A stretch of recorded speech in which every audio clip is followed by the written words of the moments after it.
5 ang patay sa sunog sa Barangay Buting sa Pasig. May unang balita dyan live si Bam Alegre. Bam. Ikan kakakuha lang ng mga otoridad yung 2 sa 5 nasawi sa nangyaring sunog dito sa Pasig kagabi. Mabilis na kumalat ang apoy sa sunog na ito na sumiklab sa Mendoza Street, Barangay Buting sa Pasig bago mag-alas 11 kagabi. Umabot sa unang alarma ang sunog, hudyat para rumisponde ang hindi bababa sa 4 na fire truck.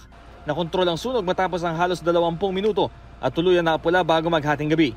Pero trahedya ang bumungad ng pasukin ng mga bumbero ang pinangyarihan ng sunog. 5 ang kumpirmadong patay. As per BFP, 5 casualties natin, 3 bata at 2 adult.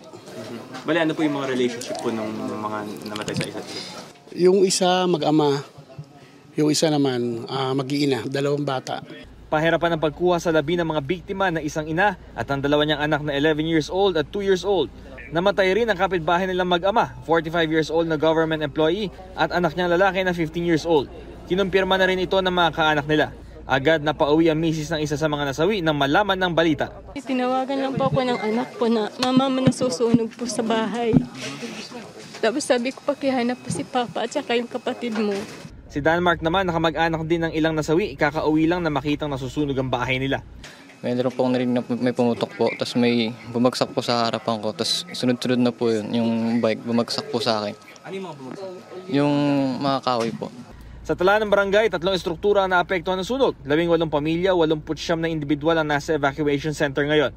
Tumanggi muna magpaunlak ng panayam ang Bureau of Fire Protection habang nagpapatuloy ang kanilang investigasyon sa sanhi ng apoy pati sa halaga ng pinsala.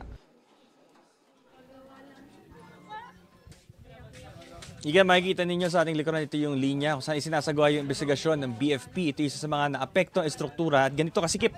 Yung papasok dito, isa rin yan sa naging hamon dito ng mga bumbero kanina. Itong unang balita mula rito sa Pasig. Bam Alegre para sa GMA Integrated News.